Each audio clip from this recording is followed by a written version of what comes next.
Today we will talk of literary theory, formalism and new criticism. Literary theory, as we have discussed, is part of a larger life theory. It is also applied on literature. Apart from other branches of knowledge, other fields of life, it is applied on literature also. Literary theory underlines the importance of race, culture, history, gender in the creation of the text.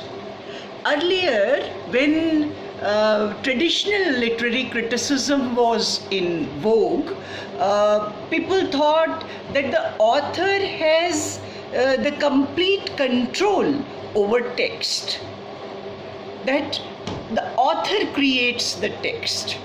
Now, when literary theory came into picture, it said that the author herself is the product of a particular culture, of a particular time, of a particular strata in society, of a particular gender, and therefore the writer is writing like that. The author herself or himself is a cultural product. So पहले ये मानते थे कि जो लिखा जा रहा है वो लिखने वाला बिल्कुल उसका मालिक है, लेकिन लिटरेरी थ्योरी आने के बाद ये हुआ कि ये जो लेखक है ये फला समाज से है, फला जेंडर से है, फला समय में लिख रहा है, तो वो सारी चीज़ें लेखक के माध्यम से बोल रही है, ऐसा माना जाने लगा. The authority of the author was questioned. Roland Barthes, the famous French literary critic from, I think he was from 1915 to 1980, a very powerful literary critic, Roland Barthes. He wrote that famous piece, you see, the death of the author.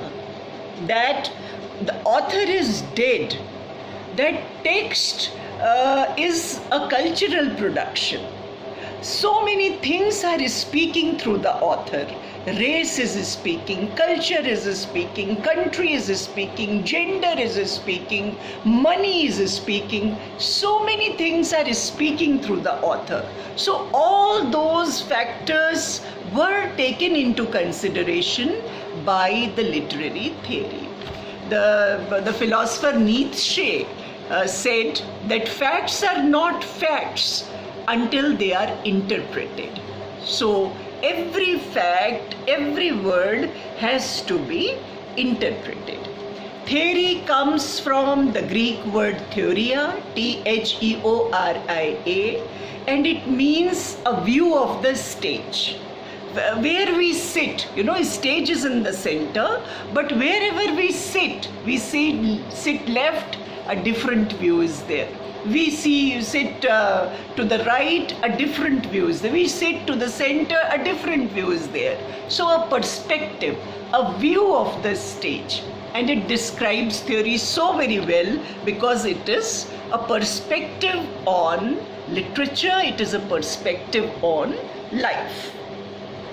20th century was the century of theory. It saw a tremendous rise in literary theory and in general life theories. Marxist theory, feminist theory and postmodernist theory.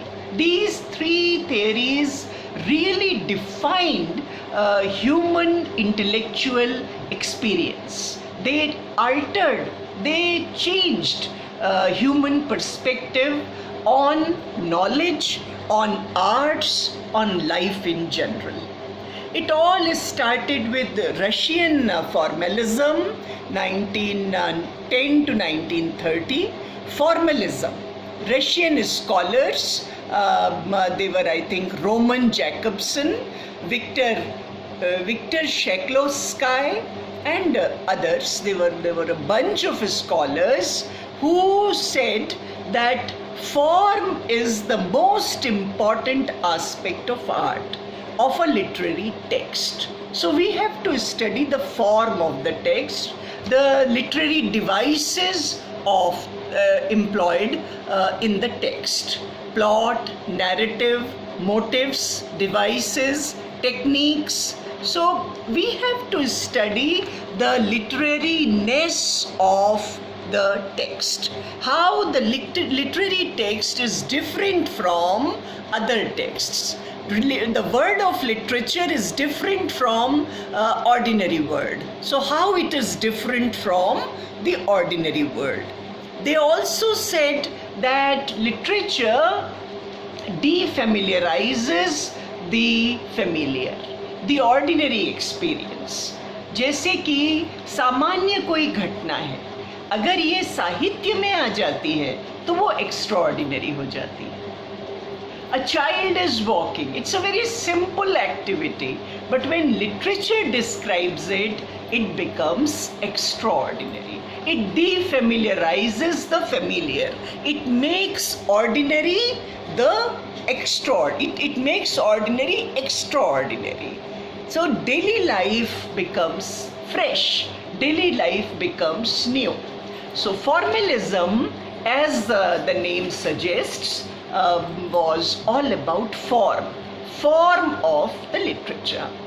Then we have new criticism. American universities from 1930s to I think the whole of 1940s, they said that we are breaking from the traditional methods of literary criticism, and they came for new criticism.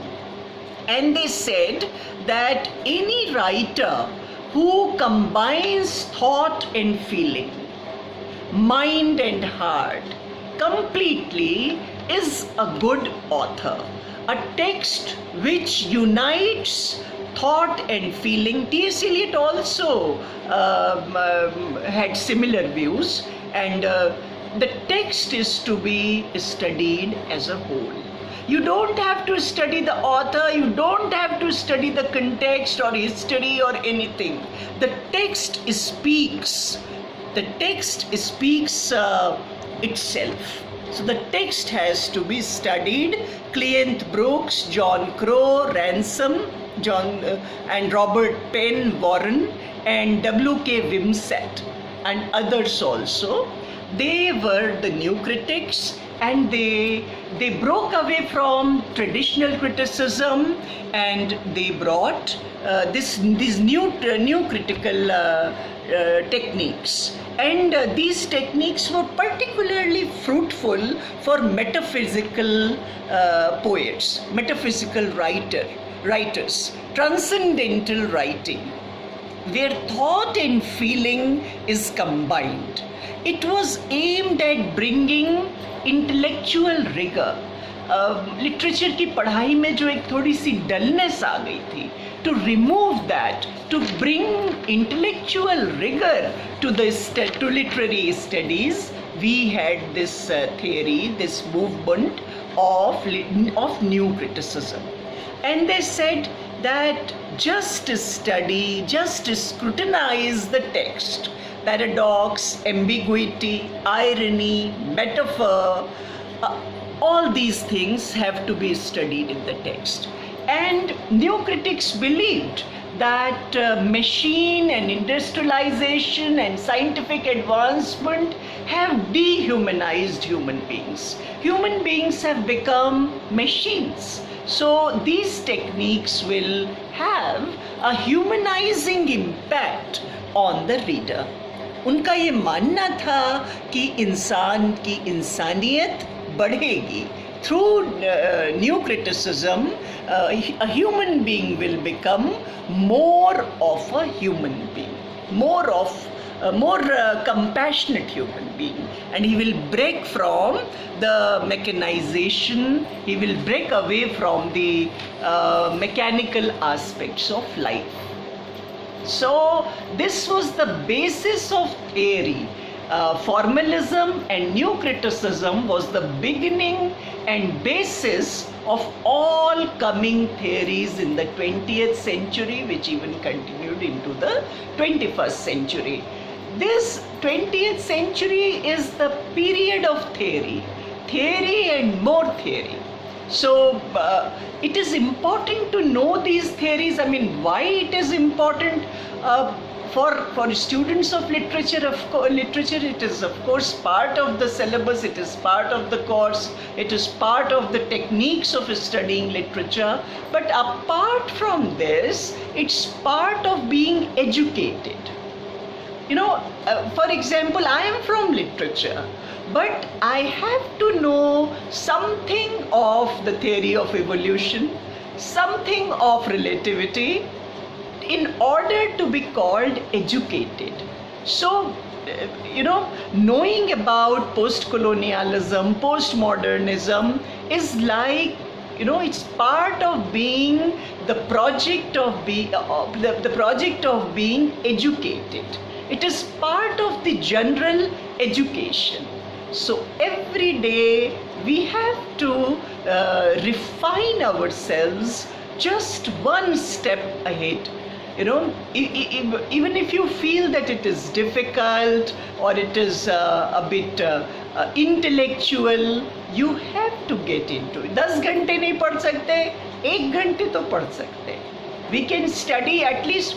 There is nothing to bother as to which place we belong or what are our constraints. There are no constraints. There are absolutely no constraints. We can, a small place, big place, all this has lost its meaning. In the age of internet, we have equal access. So every day we have to refine ourselves, we have to educate ourselves to a certain extent. And theory is an important component of that education project. We will continue our discussion on theory, and we will also continue discussing different authors and different books. Thank you so much.